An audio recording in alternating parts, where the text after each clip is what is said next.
قرآن اللہ کی وہ کتاب ہے جو صرف زمین کے اوپر چلنے کی تعلیم نہیں دیتا، نہ آداب سکھاتی یہ کتاب، بلکہ یہ کتاب زندگی میں پیش آنے والے ہر مسئلے کے سلسلے میں رہنمائی کرتی ہے۔ تجارت کرنی ہو تو کیسے کریں، ملازمت کرنی ہو تو کیسے کریں، ماں باپ سے ملاقات کرنی ہو تو کیسے کریں، ان کے آداب کو بجا لائیں تو کیسے بجا لائیں، ان سے بات کریں تو کیسے کریں، اولاد کی تربیت کریں تو کیسے کریں، معاشرے کو اچھا بنا کر رکھنا چاہیں تو کیسے رکھیں۔ ہر چیز کے سلسلے میں اللہ کی یہ کتاب رہنمائی کرتی ہے، اور جو اس کتاب کی رہنمائی میں چلتا ہے وہ کبھی بھٹک نہیں سکتا۔ آج ہماری قوم واٹس ایپ کے میسج کے ذریعے تو اپنا دین سمجھنے کی کوشش کر رہی ہے، کوئی بھی میسج بھیج دے، کسی بھی قسم کا دینی میسج بھیج دے، بغیر کسی تحقیق کے فوراً اسے فارورڈ بھی کر دیا جاتا ہے، اسے مان بھی لیا جاتا ہے اور اس پر عمل بھی شروع کر دیا جاتا ہے۔ جس آنے والے میسج پر آپ اتنا یقین رکھتے ہو، کاش کہ اتنا یقین اللہ کی کتاب پر آپ کا ہوتا، اور آپ یہ جان لیتے کہ یہ کتاب اللہ کی وہ عظیم ترین کتاب ہے کہ اگر اس کتاب کی ہم پیروی کریں گے تو جہاں بھی رہیں گے اللہ ہم پر رحمتوں کو نازل فرمائے، اور یہ اس کا وعدہ ہے، یہ اس کا فرمان ہے۔ وَهَذَا كِتَابٌ أَنزَلْنَاهُ مُبَارَكٌ فَاتَّبِعُوهُ وَاتَّقُوا لَعَلَّكُمْ تُرْحَمُونَ۔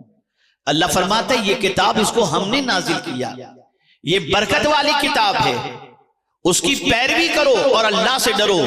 اگر تم اتنا کام کر لیتے ہو تو پھر اللہ تم پر رحم و کرم کی بارشیں نازل فرما دے گا۔ اے رسول اعظم صلی اللہ تعالی علیہ وسلم کے دیوانوں، آپ ذرا دیکھیں، صحابہ کرام علیہم الرضوان کی حیات طیبہ کا مطالعہ کریں تو آپ کو پتہ چلے گا کہ وہ اللہ کی کتاب پر کس طریقے سے عمل پیرا تھے، اور اللہ عز و جل کے فرمان کو پیش نظر رکھتے ہوئے اپنی زندگی کو قانون الہی کے سانچے میں کس طریقے سے ڈھالتے تھے۔ نتیجتاً دنیا کو چلنے کے آداب سکھانے والے صحابہ ہیں، دنیا کو جینے کے اصول بتانے والے صحابہ ہیں۔ اللہ کے رسول صلی اللہ علیہ وسلم کی حیات طیبہ، اللہ کے رسول صلی اللہ علیہ وسلم کے نقش قدم پر چلنے والے صحابہ اور اولیاء نے پوری دنیا کو مزاج عطا فرمایا، پوری دنیا کو چلنے کا ڈھنگ عطا فرمایا، جینے کے اصول عطا فرمائے۔ لیکن میں دیکھ رہا ہوں اب ہماری قوم کی نگاہوں کے اندر ہیرو بس گئے، آج ہماری قوم کی نگاہوں کے اندر آپ دیکھیں تو یوٹیوبر بس گئے، ان لوگوں کو دنیا نے اپنی نگاہوں میں بسا لیا، اور ان کے جیسی زندگی گزارنے پر آج کا انسان فخر محسوس کر رہا ہے۔ میں آپ سے پوچھنا چاہتا ہوں، آخر قرآن کو ہم فالو کیوں نہیں کر رہے؟ رسول اعظم صلی اللہ علیہ وسلم کی تعلیمات کو ہم کیوں فالو نہیں کر رہے؟ آپ مجھے بتائیں، ان لوگوں کو فالو کرنے کے بعد آپ کتنے متاثر کرنے والے بن گئے، آپ کی زندگی کتنی مؤثر رہی؟ آئیے میں آپ کو بتاتا ہوں صحابہ کرام علیہم الرضوان کا عمل اللہ کی کتاب پر کتنا عظیم تھا، کتنا عظیم تھا۔ اللہ اکبر۔ میرے پیارے آقا صلی اللہ تعالی علیہ وسلم کے پیارے دیوانوں، امام عالی مقام رضی اللہ المولا تبارک و تعالی عنہ مدینے کی ایک گلی سے گزرتے ہیں، اور جب آپ گزر رہے تھے اس وقت آپ سواری پر تھے، اور کنارے پر کچھ غریب مسکین، جیسے عام طور پر آدمی راستے سے گزرتا ہے تو آپ دیکھتے ہوں گے کہ راستے کے کنارے پر کچھ غریب بیٹھ کر کے کھا رہے ہوتے ہیں، پی رہے ہوتے ہیں، اور اس طریقے سے وہ اپنی زندگی گزار رہے ہوتے ہیں۔ اللہ اکبر۔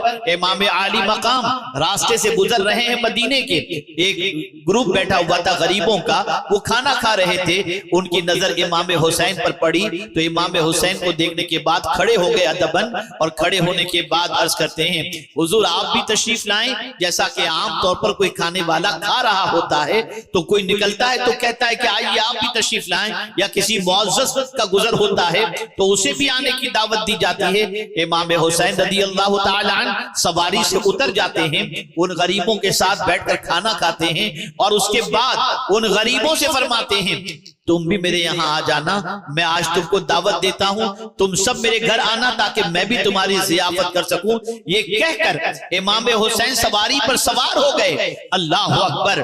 جب سواری پر سوار ہوئے تو تاجدار کربلا کی آنکھوں سے آنسو جاری تھے۔ معتقدین نے پوچھا حضور کیا بات ہے، آپ کی آنکھوں میں اس وقت آنسو ہیں، رونے کی وجہ کیا ہے؟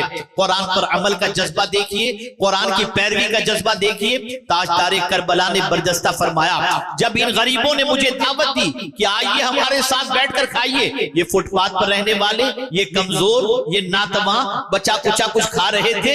اور جب انہوں نے دعوت دی مجھے فوراً اللہ کی کتاب یاد آ گئی اور اللہ کا فرمان یاد آ گیا کہ اللہ تکبر کرنے والے سے محبت نہیں کرتا. میں فوراً نیچے اترا، ان کے ساتھ کھانا کھایا اور کھانے کے بعد اب سواری پر بیٹھ کر اس لیے رو رہا ہوں کہ اے اللہ تیرا شکر ہے کہ تو نے اپنی کتاب پر عمل کرنے کا مجھے موقع عطا فرمایا.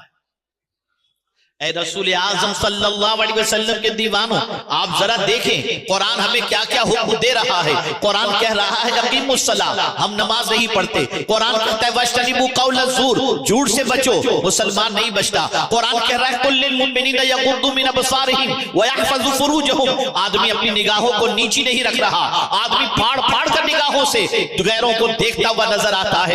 آپ ذرا دیکھیں تو صحیح قرآن کے فرمان کو، احل اللہ البیع وحرم الربا، اللہ نے بزنس کو حلال کیا اور سود کو حرام کیا. یہ سارے احکام قرآن مقدس میں موجود ہیں. قرآن کہتا ہے کہ ماں باپ کے سامنے اف نہ کہو، اما یبلغن عندک الکبر احدہما او کلاہما فلا تقل لہما اف ولا تنہرہما. لیکن بچہ آج ماں باپ کی عزت کرتا ہوا دکھائی نہیں دیتا. قرآن کہتا ہے لوگوں سے بات کرو، وقولوا للناس حسنا، لوگوں سے اچھی بات کہو. میں بڑی معذرت کے ساتھ عرض کروں گا، یہ جس بستی میں آ کر میں گفتگو کر رہا ہوں، جس علاقے میں آ کر میں گفتگو کر رہا ہوں، مجھے بتانے کی ضرورت نہیں کہ یہاں کے بچے کتنی ماں بہن کی گندی گالیاں دیتے ہوئے نظر آئیں گے. الا ماشاءاللہ سب کی بات میں نہیں کہتا.